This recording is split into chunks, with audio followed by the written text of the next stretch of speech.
Welcome back, everybody. Today we're taking a look at the game Slay. It's a strategy game literally from the 90s. The rules are pretty simple, as they would have to be, since it's a game from the 90s. Of course, there have been updates, but the updates have been more to like the number of levels to play, adding multiplayer network capabilities, adding custom maps, that sort of thing, as opposed to changing the basic structure of the game. So it's actually still pretty simple, but a lot of fun in my opinion. Um, there's just you can see how many different dots here, how many different tabs of levels there are. I'm looking for a small level for this, and I found one earlier. Goxie is pretty small, so you can just kind of see the some of the much larger levels. Let's just go with a small one for right now. And I'm gonna go with Master AI. The AI isn't incredible. After you've played a number of games, you'll probably be up to Master as well. Um, so right now this is what an island looks like. It's divided into hexes. Each different player has a different color assigned to them, and you can change the color scheme. I don't usually play with black and white. I usually play with default. That's just the one I'm used to. And unfortunately, it is 3 different shades of green, 2 shades of brown, and a yellow. And I'm a little worried that will be too difficult for anyone with even slight color blindness to really parse what's going on. Um, it's just too many similar colors, but you can change to like distinct. Might be better, but even still, there's blues, purples, reds, and greens, and I don't know. No matter what your eyesight situation is, you should probably be able to find one that works for you. I think black and white might be the best for just a general video like this. So that's why I'm going with it. Um, but yeah, let's just jump into the rules. So it's turn-based. I can just sit here as long as I want. I don't have to worry about, like, I don't know, someone else moving instead or something like that. So it's a great game if you can get interrupted, but also at the same time, if I just want to sit down and play, it's only going to take me like 15 to 20 minutes to just like play through an island. Not a huge time commitment. Which I think is one super huge strength of the game. So let's start just diving into the rules. So you can see, obviously, this island is divided into hexes. So like if we look at this region right here, I have 2 white hexes next to each other. I'm white right now. If I don't remember if I said that or not, there's white and then different shades of gray and then the black down there. So anytime that 2 white hexes are next to each other, I get a capital. And right now all my capitals have little blue flags next to them. They won't always have that. The blue flag means that I can hire someone. But for right now, it makes it very easy to spot which ones are mine. So let's talk about what happens each turn, first of all, before we start buying people. At the start of your turn, you get 1 gold for every hex in the region. So like right here, I'll get 3 gold. You can actually see right over here how much gold you get. And then one thing is that you don't get gold if there's a tree on your hex. So like this one right here, I still only get 3 income because I have a pine tree. So you want to take down your trees. Trees will spread, and there are different rules for spreading trees. I'll get to that in a little bit. But you do want to kind of manage your trees as well as expanding your territory, because obviously, the trees will eat up your income. So after you get your income, you will start doling out your wages. And these peasants, there are 4 different levels of units. Peasants are level 1, and they only require 2 gold per turn. So you can basically always have a peasant. So I could put a peasant here. We'd have 2. I can just buy it and put it there. We have 2 hexes here. Get 2 gold per turn. Spend 2 on the wages, and this guy can just live here indefinitely, just fine. But I don't have any gold for a bigger unit, but if I were to put another peasant on top of that peasant, he would be upgraded into a spearman. And actually I can show you right here. Let's claim this territory, and now I can put another unit on top of this. This is a spearman. He has a power of 2, which is obviously 1 more than the power of 1 for the peasant, but he requires 6 gold per turn instead of just 2. And each time you increase the level, it's 3 times as much gold. So if I put another guy on top, this is now a knight. And he's, of course, power 3, but he takes 18 gold per turn. So you can really eat through your gold quickly if you upgrade unnecessarily. So let's just undo that because that would be very bad to just eat through all my gold right away. Yeah, and if at the start of your turn you don't have enough wages to pay for your units, all the units in that region will die. So one strategy later on in the game you'll find is try to cut off enemy territories. If you can cut off a high wage unit from their capital, then they might not have enough gold to pay for that unit, and that unit will die. So that's a good way of chopping down armies, or just killing a spare unit that's out straggling. So there's the peasant, the spearman, the knight, and then if you upgrade again, there's the baron, and that's 54 gold per turn. You rarely ever see barons. I don't know how many hexes are here. If I had to guess, it would probably be 150 maybe. So you really just can't afford a baron. Basically, if you get a baron, you need to win right away, which is kind of difficult to just on demand win right away. But let's just start looking at some strategy. So I have this unit over here. I don't think it really matters which one of these I take. I don't really need to divide into this. One strategy could be to just not even... you can undo all your moves up here, which is great, for the turn at least.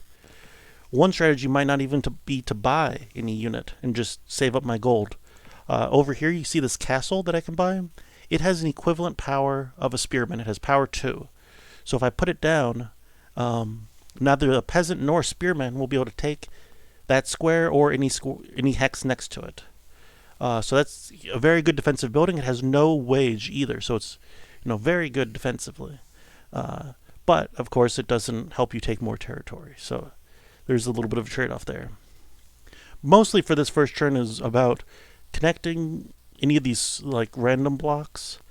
Right here, here's just a random hex of mine. So am I selecting the right territory? I am. And I can claim this space, and now no peasants can hit any of these. Oh, one thing I didn't mention, capitals have a power of 1 as well. So you cannot attack other capitals with just a peasant. You have to have a spearman or better to attack a capital. And on the first turn, it's not super often or super common that you'll have spearmen, although this looks like this territory might be able to make a spearman. But they also have a couple trees, so who knows what they'll do. They they might attack over here with the spearmen, but generally first turn you don't have to worry about spearmen. So let's attack here. One important thing, if you have two regions both with capitals and you combine the regions or you connect the region that does the connecting keeps the capital. So if I am starting here and take my peasant from this region here and connect, then it will keep this capital. Whereas, of course, the opposite, if I came from right here, then this one stays. But I want this one to stay because this guy is guarding all three of these spots, which is kind of handy. And then, of course, the bases, or the capitals, guarding those two spots, or at least that spot. This guy's guarding that as well. And let's connect this all the way down here, I think. Let me think. Do I want this here, or do I want... Let's actually switch this up. Let's keep this base down here, because I kind of want to put a tower up here. This tower or castle or keep, whatever you want to call it, I kind of switch off, is going to hopefully keep these guys from connecting, and will keep me powerful in this area for a long time. Knights won't come about for quite a while. Again, that's 18 gold per turn. This territory here is only 9. So, yeah. You need a big territory to be able to support a knight. And it's not like the knight is going to be your only unit. You're going to have a lot of units with that. So you really need probably 30 squares or 30 hexes before you start getting into a knight. And actually, I think I am just going to leave this guy here and not spend it. And I'm just going to try to build up and put another tower there. But just claiming one of these doesn't really do anything in the long run, I don't think. Although, yeah. So if you can see up here, this is like the mini map, so to speak. And the flashing red shows the capital that I can still move, and it does warn you. You can turn off this warning if you want, but I like it just in case I accidentally forget. So these palm trees spread very quickly. Luckily, these guys moved and blocked it, but palm trees will move to any adjacent square that is also next to water, so it can spread very quickly. Pine trees can spread pretty quickly as well, but not quite as quickly. You need a square with two, or a hex with two adjacent pine trees, in order to have it spread there. So this person's next turn, this will have a pine tree if they don't, if they still control this square. This pine tree isn't going to expand at all. This pine tree isn't going to expand at all. The way to get more trees is when someone dies from not being able to pay their wage. A gravestone will appear, and then the next turn after the gravestone, the next turn after that, it will turn into a tree. And also, where I could go here or here. That's kind of a weak point right here. Let's actually go spearman already. If you ever have just a capital with only one hex, it will also turn into a tree like that. This guy can't move anywhere, but hopefully I can connect over there pretty quickly. This guy I'm still just chilling with. So let's go. So as I said, the point of this game is to connect the whole island, control the whole island, and you do start off with a significant disadvantage. Whoop! I didn't mean to click that guy. But yeah, you can overcome that. It's not too bad. Okay. So what happened here? They took my capital with their spearmen, so I lost all the gold that was saved up in my capital. But my capital did move, and I still had wages to pay for this guy. But my savings, which were only like probably 3 or 4 at this point, were all lost. So this region is kind of wasted at the moment. Yeah, let's see, what can we do? We basically just have this strong region here.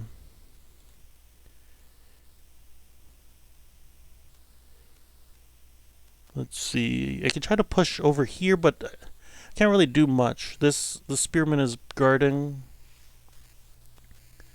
a lot. I could take this spot with my spearman. I don't know how helpful that will be.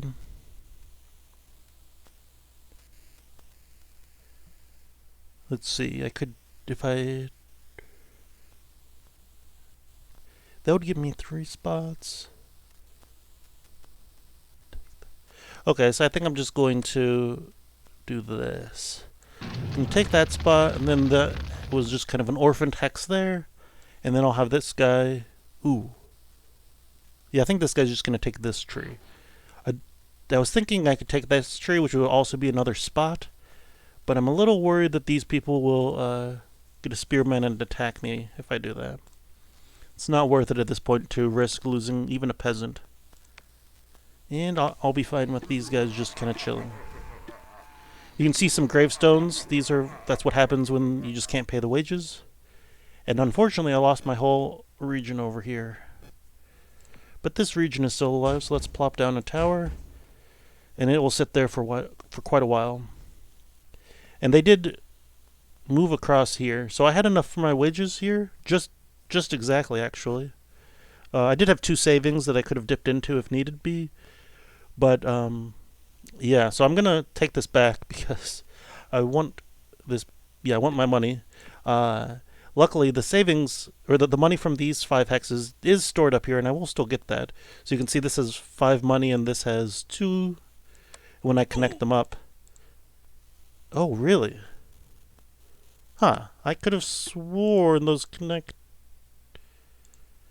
I'm 100% sure that they combined. previously, like literally yesterday when I was playing last. I'm not sure what's going on there. If that was a graphical thing or if I misread something. I'm not sure. Because I'm literally 100% sure. Oh, yeah, now it says savings 7 when it. I think it was just a graphical glitch because it said savings 2 and the savings 5 combines to savings 7. Yeah, it was just a graphical thing. It just didn't update the savings. Okay, so that it was working with just a little bit of a bug, I guess. Okay, so let's see. It's always good to push and get a little bit of a buffer zone around your tower because they can't push into it anyway. But also, if they eventually do get a knight, it means they have to spend 2 turns with a knight or have 2 knights in order to take out the tower and then, get rid of its protection. So that could be powerful. I could move the spearman right here, move a peasant right here, and that'd be pretty strong. What would I do with my other peasant? I could then put another tower here and put a peasant here. That seems pretty good. Yeah, I think I'll do that.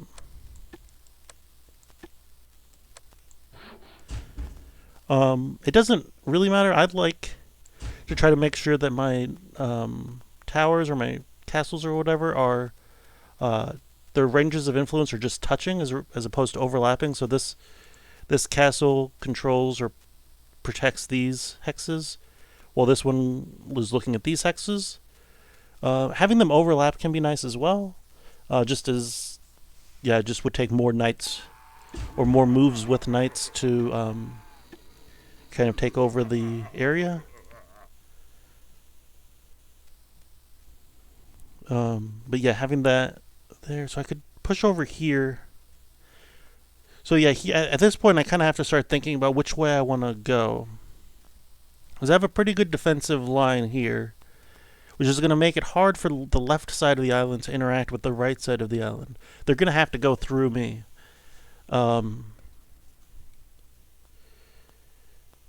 Which is good and bad. And on one hand, there's a lot less squares on the left side, but on the it's basically two huge communities on the left side, whereas the right side is kind of a big toss-up. And I could maybe gain some ground here, although I don't have a huge number of peasants.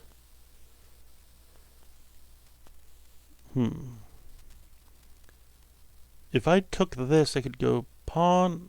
I could go spearman, peasant, peasant. And then put the other peasant there. One thing you want to try to do is figure out which, like in this case, these two regions are kind of fighting each other right now, vying for this area.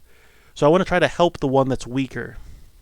So either one, I could attack either capital and take a decent chunk of land with my peasants. So I'm going to try to make sure I attack the one that's weaker. Or sorry, I want to attack the one that's stronger. And I think actually this guy's stronger. He has 2 extra peasants and a little bit more territory. So let's actually move up here. And then with my other peasant that I can hire, I'm going to claim this spot. And I'm actually gaining over a peasant a turn, which is a good amount of income. Ooh, okay, well, my thinking was that by attacking this guy, the lighter gray would attack over there and help me out, but that did not work.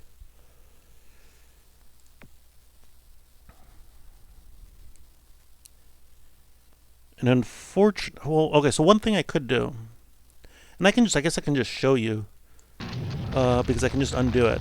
So I talked about this earlier. I can kind of section off these units, and they're gonna die at the beginning of their turn. And it would be very hard for them to kill my spearmen in the same way. The spearman is watching this space, and the castles or the keep, whatever, is watching this space tower. I don't know. I call them different things, obviously. So it wouldn't be hard, but they could take out this peasant, which wouldn't be great. And I could actually do this as well.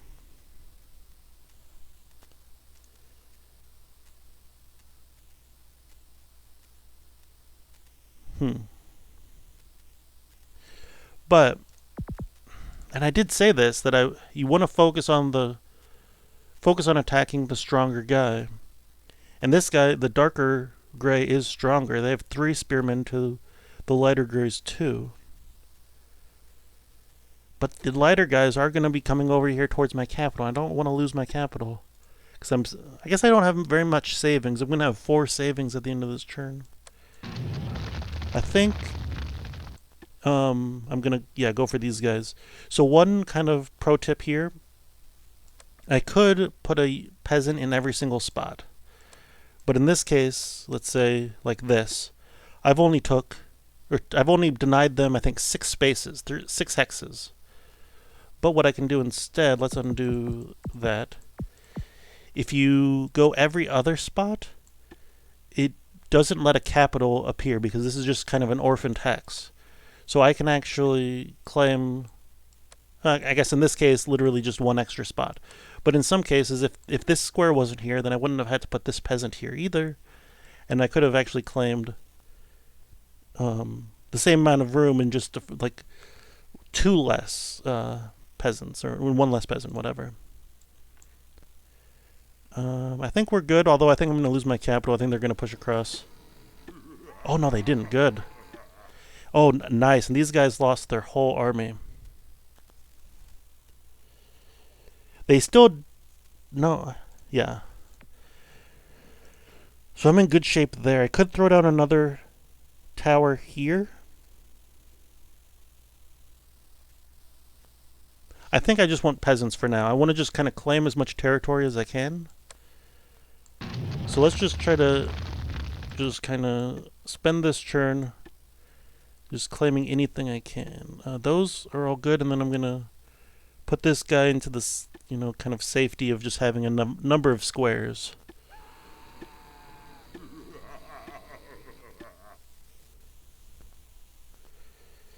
Okay.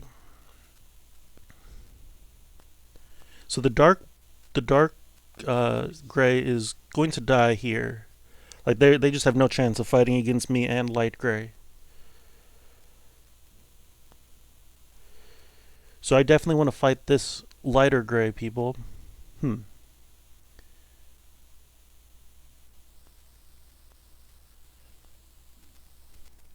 Thinking about how I want to attack here. I might be upgrading to another spearman here. Because I'm going to need 2 spearmen in order to attack. Like, 1 to get next to the capital, and then the second one to actually attack the capital. The one thing or not the one thing, one of the things I don't fully understand is where it chooses to put the capital after you take it. So, like, if I go here and then go here, the capital will move there. But if I go here and here, I guess the capital still moves there. I'm not sure exactly how it chooses that. If it tries to choose like a ring of spaces, but there's not always a full, 7 hexes that are all connected like that in a circle. I'm not sure.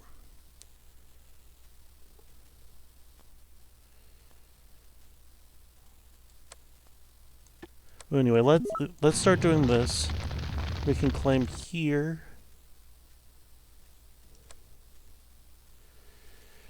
So I don't want to block this yet, because I can take this, and that takes off a lot of spaces. And actually, 1, 2, 3. Let me recount that. 1, 2, 3, 4, 5, 6, 7, 8, 9, 10, 11, 12, 13. So right now this is 13 squares. So all 3 of these units will die, which is great. But put this guy here, puts the capital here, which means that I can't take any of these spots. So let's actually rewind once. And we're going to take a couple of these spots before blocking off this territory. And now I've claimed those same spots, and the capital's in the same spot, but yeah, we're just a little bit in better shape. We can actually buy someone and just start expanding out this way as well. I don't think it really matters. Actually, you know what? It does matter. Because I won't be able to take this spot because of that capital next turn.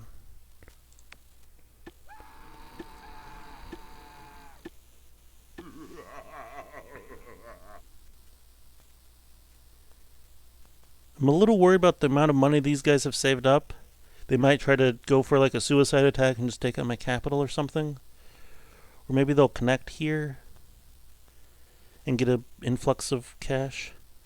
So I'm thinking about maybe attacking with one spearman over here, just to give me a little bit of breathing room for my capital. But also, let's think about how we can just kind of claim more space here. That seems like a good move there. Don't let any capital or anything spawn in. What if we attack this? Where does it go? Okay, so let's then take out the tree. Whoops.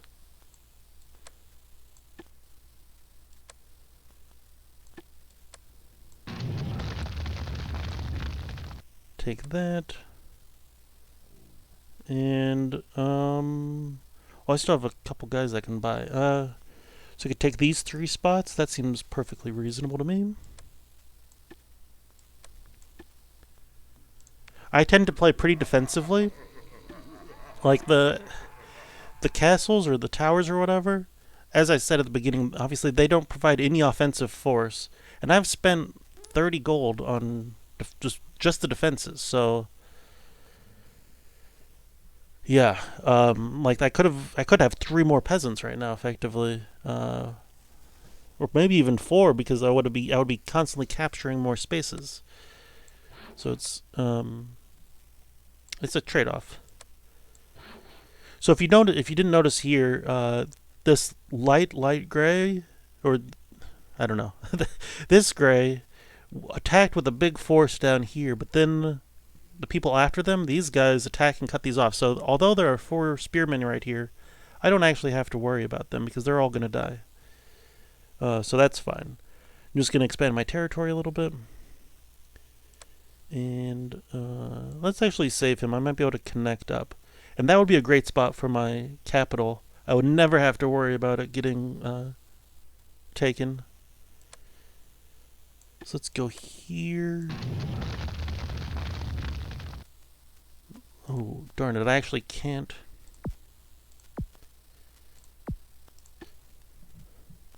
What could I do to change that a little bit? Because I want to connect it and have my... Or maybe I just don't care.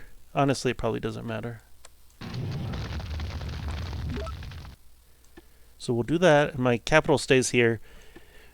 Because their capital was kind of blocking my connection, I was going to need a spearman to connect the 2 regions.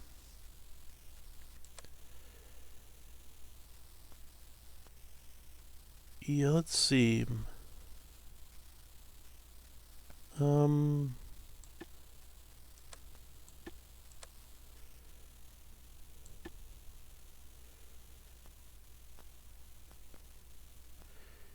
Let's get a spearman going here to block that.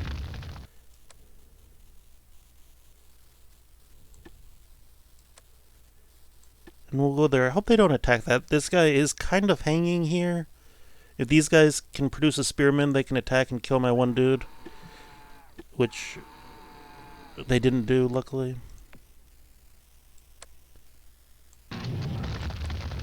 Yeah, so this guy's gonna die next turn. I don't have to waste my spearman move on it this turn. I can just wait till next turn. It'll turn into a gravestone and take it with just a peasant.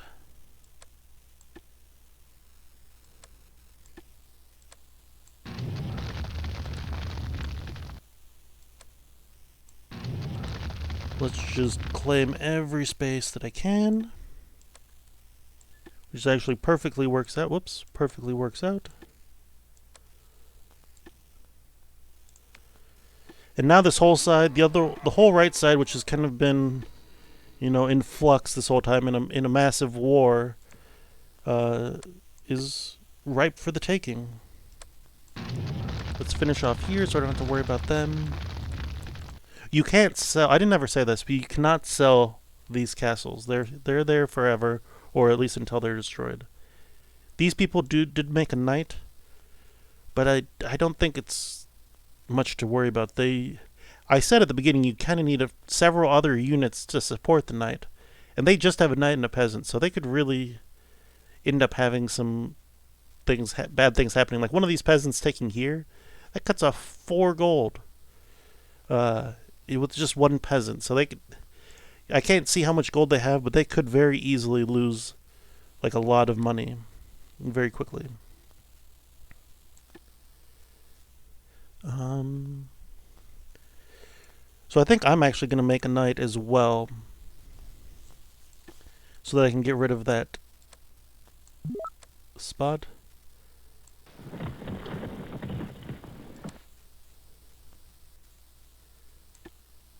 Let's see how many. I'm gonna have all these units here. Let's see. I only have one spot that I can take. I could make another knight, and then I could just kind of do a couple spots here. I could do. Let's just do that. I could do a spearman here, but then that doesn't really open up anything for my peasants to do. A knight here. A knight here would be peasant, peasant, peasant. Yeah, I think that might be worth it. And I have a lot of income, so I can afford this. I've basically already won. You can see just how much bigger the bars are. One kind of nice thing is the game does record how many turns it takes for you to win on each island, so you can go back and try to, improve your game again, like replay a level and get a better score. I don't think there's anything I can do with this peasant. I could take this. That seems like a prime target for getting attacked, unfortunately. Either one of these two people could attack it, and it just wouldn't be worth it. So these guys, unfortunately, didn't get harassed at all by this other unit, so they're kind of just chilling on here. But I don't actually think I'm going to have to fight them. I think the computers are going to surrender before too long. They did add a surrender mechanic, so you don't have to. It kind of turns out you don't have to fight the last kind of couple turns where you'd just have just scraps left. What? Oh, whoops. Okay, what? Well, actually, no, undo that. Move that peasant there first, and then do that. And then... Actually, let's just do that. I could have just waited a turn, but I want this guy protecting that peasant. Actually, I don't need to do that. I have a lot of money here. Let's see what I can do with this money.